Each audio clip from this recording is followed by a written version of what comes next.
आसतु वर्तमान आम ईश्वर वाक्य मध्य को जीवा। आज आम जिसाय पुस्तकर 33 और 34 पर्व दुईटी को अध्ययन करने निमंते जीवा। यही पर्व आम से ही शेष संताप अनेकों उपरे वर्तिबार विषय को लक्ष्य करने को पारिबा, जो माने ईश्वर को लोक मानकु ओ देश को विनष्ट करती।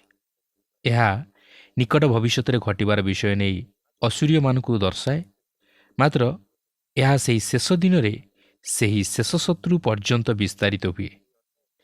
यही अध्यायटी भौगोलिक आउ देश हेउछि मुख्य विषय वस्तु। आसतु वर्तमान इस्राएल अवशिष्टांशंकर उद्धार पाइबा निमंते प्रार्थनार विषय को लक्ष्य करिबा। 33 पर्वर प्रथम पदरे लेखा अछि, आपे लुटी तो नोइले हैं, लुटु अछ जे तुम्भे, पुनि लोक माने तुम्भ प्रति विश्वासघातकता न कले हैं। विश्वासघातकता करुअछ जे तुम्भे तुम्भे संतापर पात्र। तुम्भे लुटिबार समाप्त कलाउतारे लुटित हेबो और विश्वासघातकता करिबार समाप्त कलाउतारे लोक माने तुम्भ प्रति विश्वासघातकता करिबे। एही महान आत्मिक नियमगुड़िक जिसाया भविष्यत वक्ता ताहांकर शैली रे उपस्थापित करिअछंती, जहाँकि मनुष्य पाप करिबा समय ठारू ईश्वर ताहा लिपिबद्ध करिअछंती। यह गालातिय 6 पर्वर 7 पदरे अति सुंदर भावे उपस्थापित करा जायछि।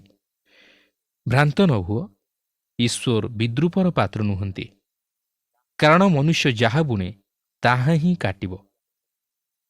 एठारे सेही लुटकारी हेउछि सनहेरिब, जे कि हिजकियंक राजत्व समय रे जेरुसालेम विरुद्ध आसीथिला, जाकि जिसाय 36 और 37 पर्वरे आमे लक्ष्य करने को पारिबा।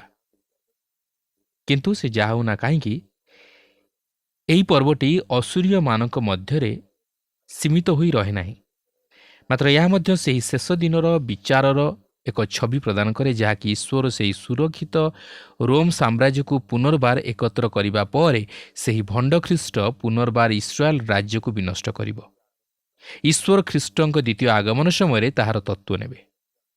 वर्तमान से विषय को दृष्टि आगे रखी से माने एहिपरि प्रार्थना करती, जहाँकि 33 पर्व 2 पदरे लेखा अछि, हे सदा प्रभु आम्मान प्रति कृपा कर, आम्हे माने तुम्भर अपेक्षा करिअछु। तुम्भे प्रति प्रभात सेमानकर बाहु स्वरूप हुओ, संकट समय मध्य आम्मानकर त्राण स्वरूप हुओ।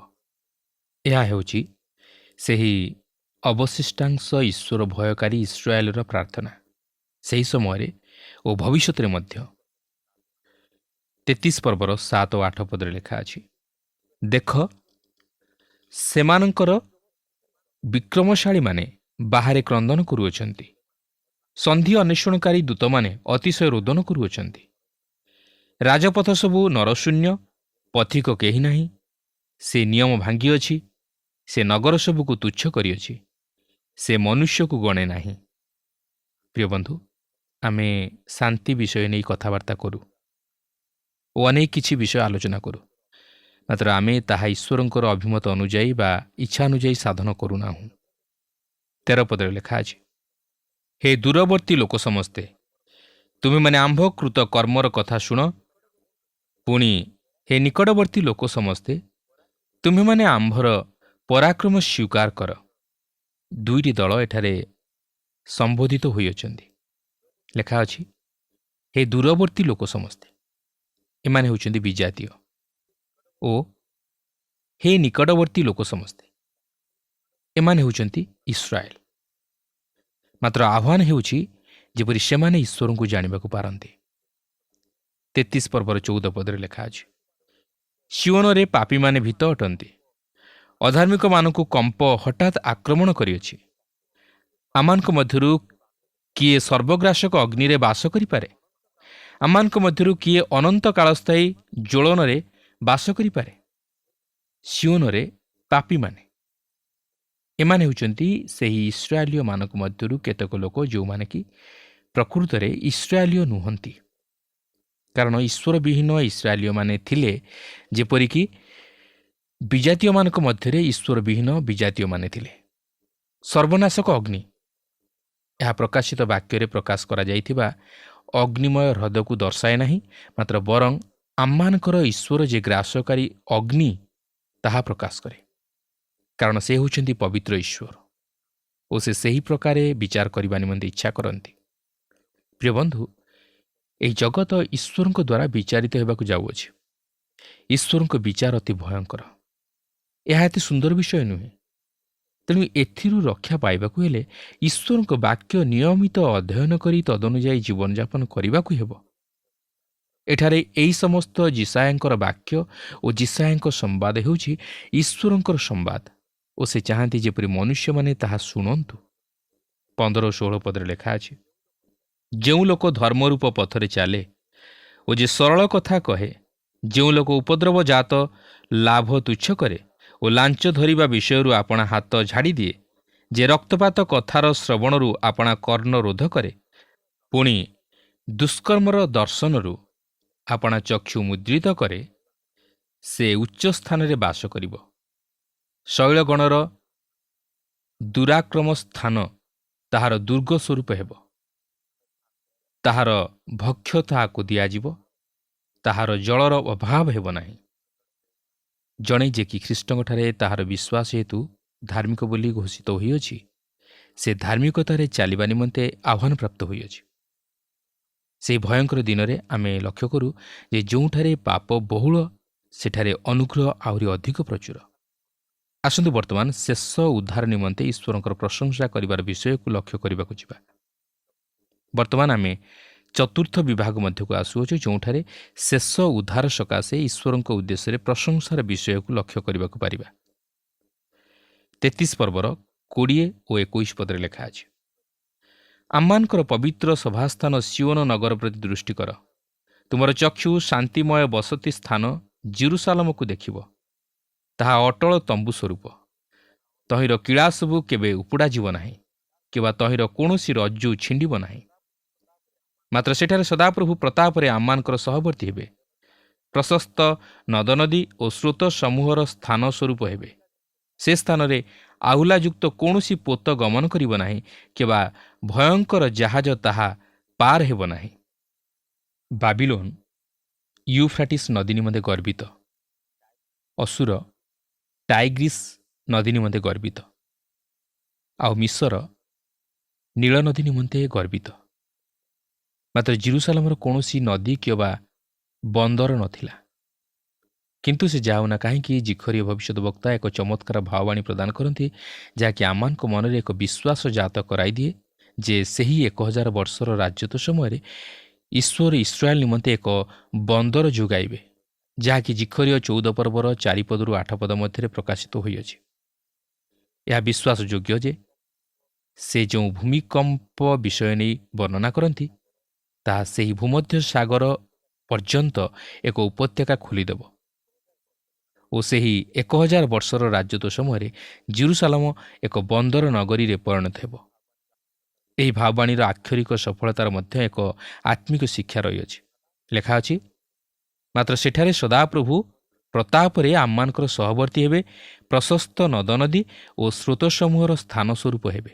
ଏହାର ଅର୍ଥ ପ୍ରଭୁ ନିଜେ ଇସ୍ରାଏଲର ସୁରକ୍ଷା ଓ ଆଶୀର୍ବାଦର ଉତ୍ସ ହେବେ।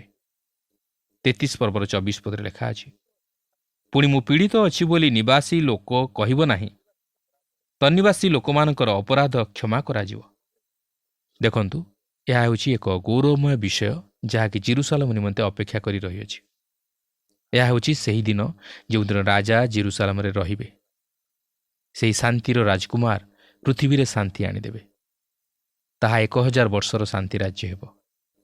ଏହା କ'ଣ ଏକ ଗୌରବର ତଥା ଭରସାର ବିଷୟ ନୁହେଁ କି? ଆମେ ପ୍ରତ୍ୟେକ ଯେଉଁମାନେ କି ଖ୍ରୀଷ୍ଟଙ୍କଠାରେ ଥାଇ ମରିଥିବା ଓ ଜୀବିତ ଥିବା, ଆମେ ସମସ୍ତେ ସେହି ଖ୍ରୀଷ୍ଟଙ୍କ ସହିତରେ ରାଜତ୍ୱ କରିବା। ଆସନ୍ତୁ ଏହାପରେ 34 ପର୍ବ ମଧ୍ୟକୁ ଯିବା। ଏହି ପର୍ବରେ ଆମେ ଶେଷଥର ପାଇଁ ବିଶ୍ୱଯୁଦ୍ଧ, ସେହି ହର୍ମିଗିଦୋନ ଯୁଦ୍ଧକୁ ଲକ୍ଷ୍ୟ କରିବାକୁ ପାରିବା। ଏହି ପର୍ବଟି ଏକ ବିଭାଗର ଶେଷରେ ଆଣି ପହଞ୍ଚାଇ ଦିଏ, ଯାହାକୁ ଆମେ ରାଜ୍ୟ ବିଭାଗ ବୋଲି ରୂପରେଖ ଦେଇଅଛୁ।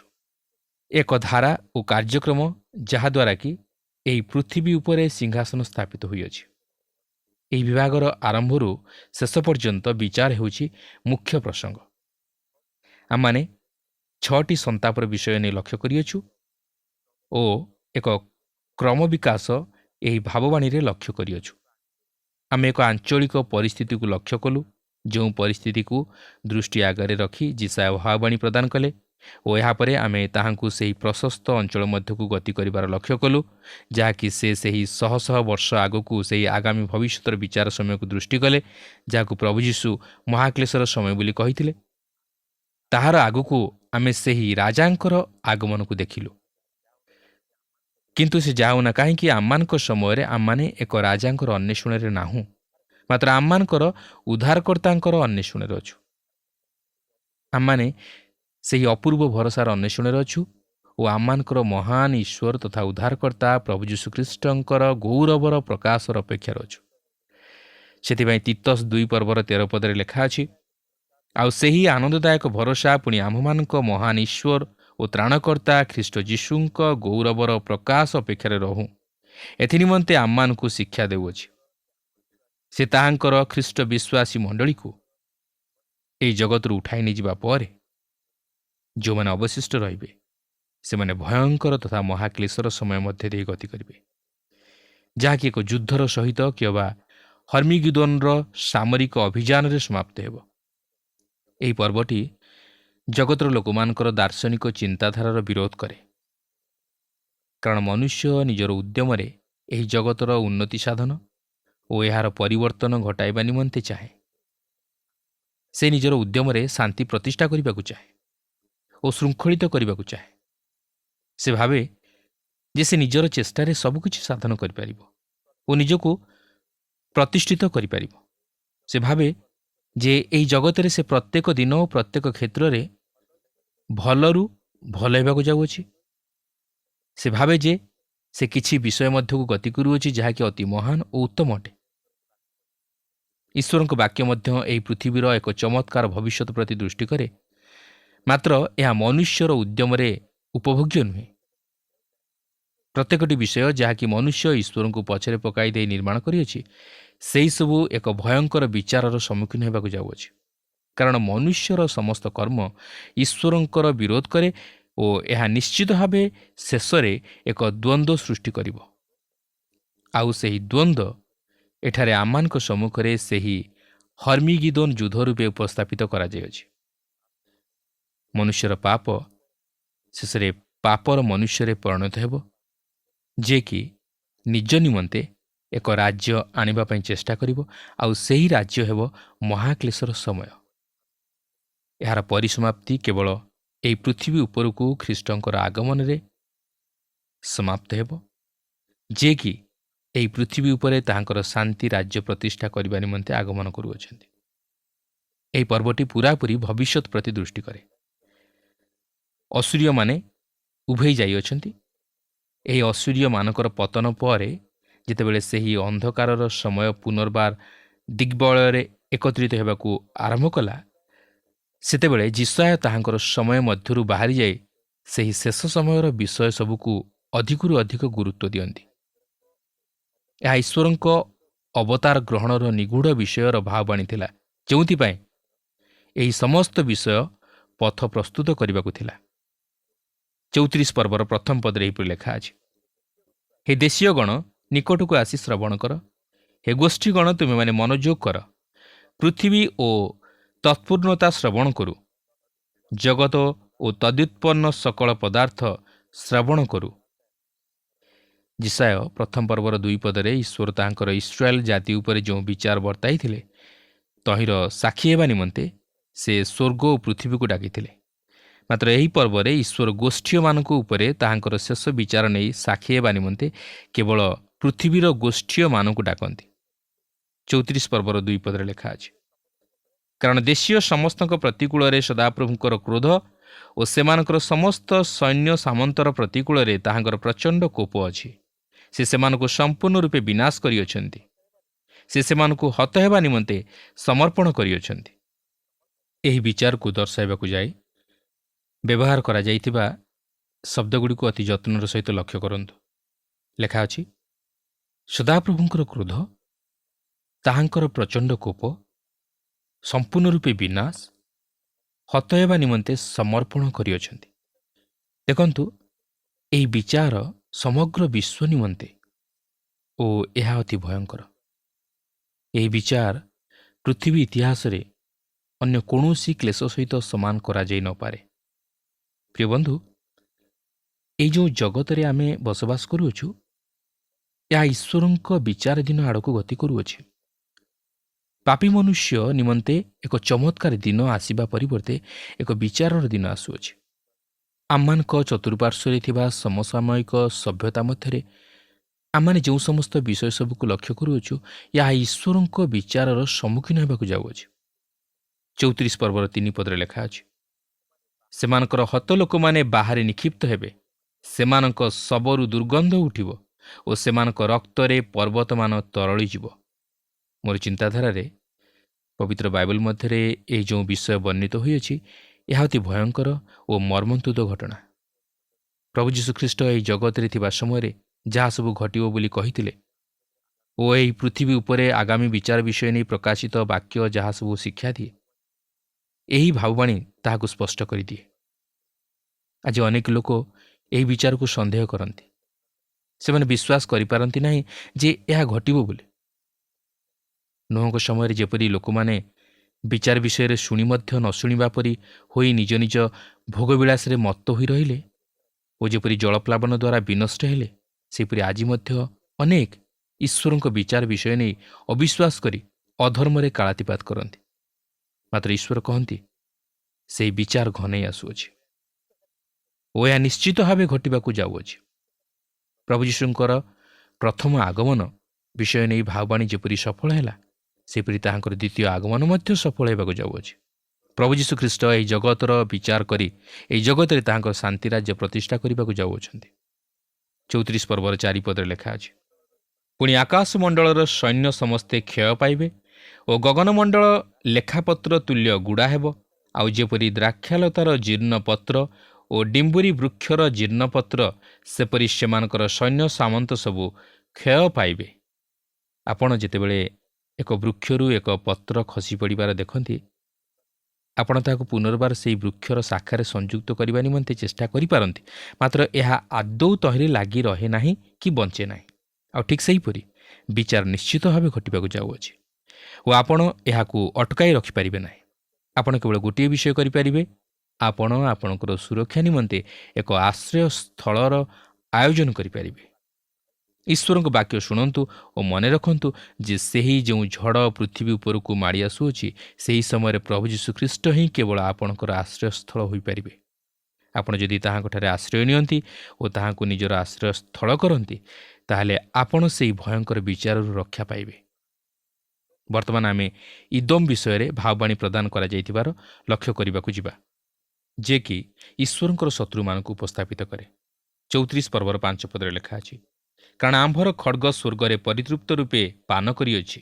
ଦେଖ, ବିଚାର ସାଧନାର୍ଥେ ତାହା ଇଦୋମର ଓ ଆମ୍ଭର ଅଭିଶପ୍ତ ଲୋକମାନଙ୍କର ଉପରେ ପଡ଼ିବ। ଲେଖା ଅଛି, କାରଣ ଆମ୍ଭର ଖଡ଼୍ଗ ସ୍ୱର୍ଗରେ ପରିତୃପ୍ତ ରୂପେ ପାନ କରିଅଛି। ତାହା ହିଁ ହେଉଛି ଲକ୍ଷ୍ୟ କରିବାର ଗୁରୁତ୍ୱପୂର୍ଣ୍ଣ ବିଷୟ। ଯେତେବେଳେ ଆପଣ ଓ ମୁଁ ଆମେ ଏହି ଜଗତରେ ଖଡ଼୍ଗ ଧାରଣ କରୁ, ଏହା ପ୍ରତିଶୋଧ ନେବା ନିମନ୍ତେ କିମ୍ବା ଅନ୍ୟ କିଛି ଗୁପ୍ତ ଉଦ୍ଦେଶ୍ୟ ସାଧନ ନିମନ୍ତେ ହୋଇଥାଏ। ମାତ୍ର ଈଶ୍ୱର ଯେତେବେଳେ ଖଡ଼୍ଗ ଧାରଣ କରନ୍ତି, ଏହା ନ୍ୟାୟ ବିଚାର ସାଧନ ନିମନ୍ତେ ଓ ଧାର୍ମିକତା ସାଧନ ନିମନ୍ତେ ହୋଇଥାଏ, କାରଣ ତାହାଙ୍କ ଖଡ଼୍ଗ ସ୍ୱର୍ଗରେ ପରିତୃପ୍ତ ରୂପେ ପାନ କରିଅଛି ଓ ଏହା ବିଚାର କରିବା ନିମନ୍ତେ ଏହି ଜଗତରେ ପତିତ ହେବାକୁ ଯାଉଅଛି। ଏହି ଇଦୋମ ହେଉଛି ଏସୌ ଓ ଏସୌ ଶାରୀରିକ ଅଭିଳାଷକୁ ଉପସ୍ଥାପିତ କରେ। ଏସୌ ଆଦମଙ୍କଠାରେ ସମସ୍ତଙ୍କୁ ଉପସ୍ଥାପିତ କରେ, ଯେଉଁମାନେ କି ଈଶ୍ୱର ଓ ତାହାଙ୍କର ଲୋକମାନଙ୍କ ବିରୁଦ୍ଧରେ ବିଦ୍ରୋହାଚରଣ କରନ୍ତି। ଈଶ୍ୱର କହନ୍ତି ରୋମିଓ 9 ପର୍ବର 13 ପଦରେ, ଯେପରି ଲେଖା ଅଛି, ଯାକୁବକୁ ଆମ୍ଭେ ପ୍ରେମ କଲୁ କିନ୍ତୁ ଏସୌକୁ ଘୃଣା କଲୁ। ଈଶ୍ୱର ଇଦୋମର ବିଚାର କରିବେ, ଯେହେତୁ ସେମାନେ ଈଶ୍ୱରଙ୍କ ବିରୁଦ୍ଧରେ, ତାଙ୍କର ଲୋକମାନଙ୍କ ବିରୁଦ୍ଧରେ, ତାଙ୍କର ବାକ୍ୟ ବିରୁଦ୍ଧରେ ଓ ପ୍ରତ୍ୟେକ ବିଷୟ ବିରୁଦ୍ଧରେ ଯାଆନ୍ତି, ଯାହାକି ଯଥାର୍ଥ ଓ ଉତ୍ତମ।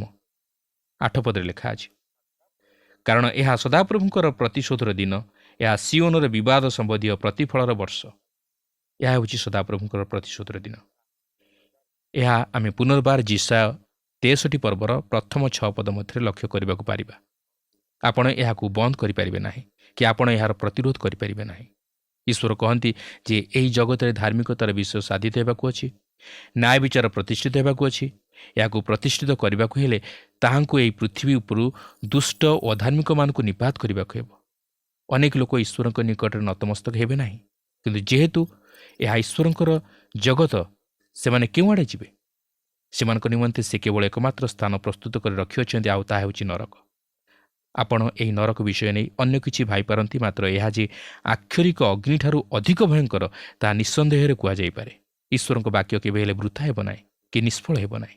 ମାଥ୍ୟୁ 5:18 ପ୍ରଭୁ ଯୀଶୁ କହନ୍ତି, କାରଣ ମୁଁ ତୁମମାନଙ୍କୁ ସତ୍ୟ କହୁଅଛି, ଯେ ପର୍ଯ୍ୟନ୍ତ ଆକାଶମଣ୍ଡଳ ଓ ପୃଥିବୀ ଲୋପ ନ ପାଇବ, ସେ ପର୍ଯ୍ୟନ୍ତ ସମସ୍ତ ନ ଘଟିବା ଯାଏ ବ୍ୟବସ୍ଥାରୁ ଏକ ମାତ୍ରା କି ଏକ ବିନ୍ଦୁ କୌଣସି ପ୍ରକାର ଲୋପ ପାଇବ ନାହିଁ।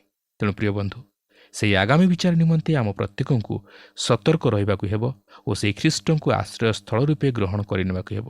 ତାହେଲେ ଆମେ ଈଶ୍ୱରଙ୍କ ବିଚାରରୁ ରକ୍ଷା ପାଇପାରିବା। ପ୍ରଭୁ ଆମ ପ୍ରତ୍ୟେକଙ୍କୁ ଏହି ସଂକ୍ଷିପ୍ତ ଆଲୋଚନା ମଧ୍ୟ ଦେଇ ଆଶୀର୍ବାଦ କରନ୍ତୁ।